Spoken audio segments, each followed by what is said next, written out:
This next encounter happened on a Saturday at Kmart. And yes, it is the same Kmart where I had my very first encounter so long ago, but this wasn't an encounter like any I've had before. To be honest, I hope I never have an encounter like it again. Okay, let me explain. My dad had brought me to the store with him the day he was getting a new microwave for our kitchen. I have no idea why he dragged me along. Maybe he thought he would need my help carrying it or something. On Friday morning, when my sister was trying to defrost a loaf of bread, our old microwave up and died with no warning whatsoever.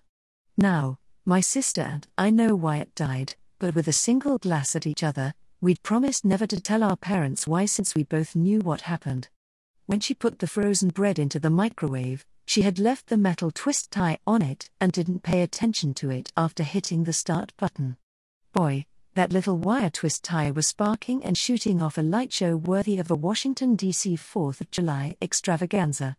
I was so captivated by the light show that it didn't occur to me right away to get up from the table and turn it off. I watched the shower of sparks at least 10 or 20 seconds before I shouted at my sister to turn the microwave off. By then, it was too late.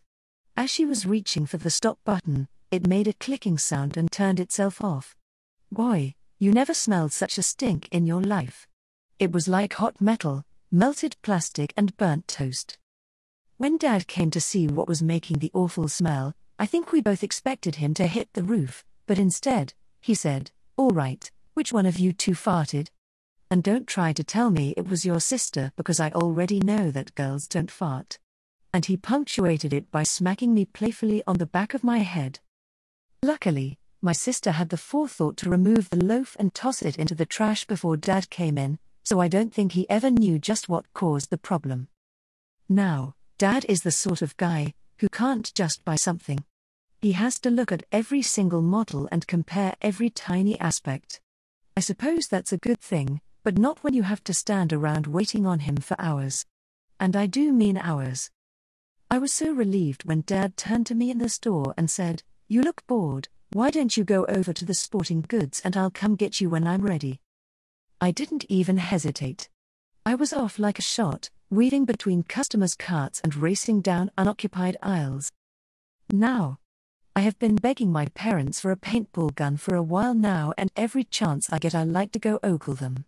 That's just what I had in mind. Oh man, the Spider Sonics with semi-auto action, and I was reading the package out loud, power feed. And oh my gosh, it's on sale. Top of the line, someone said, and I think I jumped as I spun around in shock. It was a Hispanic boy, maybe 12 years old with jet black hair and dark brown eyes. He had the biggest lips I had ever seen on a guy before, and his eyelashes were so long that they didn't look real. He laughed when he realized that he'd startled me. "Sorry, didn't know someone was listening," I said while trying to recover my composure. "I have two," he said. "Two what?" I asked, not realizing right away that he had meant the Spider Sonics paintball gun. "The gun, I have two. One's red and one's blue with the black rubber grips," he clarified. I think I was still feeling a little startled because I didn't respond right away. "Oh yeah, play all the time too," he gloated. "I am the best. No one can beat me ever." I was beginning to believe that I was being fed a line of bull, but I gave him the benefit of the doubt. I mean, I didn't know him from Adam, so how did I know if he was lying or not? Anyway, the kid went on and on telling me how good he was, and how he had won all these paintball competition trophies. Heck, I just wanted to look at the guns. I didn't want to hear how he single-handedly beat 6 10th graders last weekend.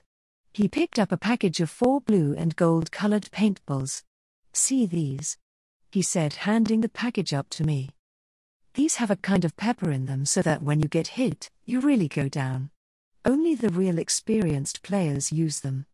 I use them almost all the time," he said, and I couldn't take any more of the kid. I mean, a guy can only take so much crap before everything starts to stink like a landfill of used disposable diapers. "Hey, I got to go. My dad's probably waiting for me," I said and took off before he could start talking again. I was surprised to find my dad had made a selection and was about to come get me when I arrived in the appliance department. "Oh, there you are, Max, you're just in time," Dad said. "So, did you get the white one?" I asked, and I shouldn't have because Dad started into the whole spiel about why the one he selected was so much better than any of the others and how he managed to get a deal on it. All the way up to the checkout, he went on, and heck, I didn't know half of what he was talking about most of the time. "Zip your coat up, it's cold out there," Dad said as he was swiping his credit card. Yeah, I mumbled to myself. We started to leave, but as I was passing through the door, that stupid anti-theft metal detector thing went off. I figured that it was the microwave that did it, but after the lady at the checkout counter swiped it again, it set off the alarm a second time.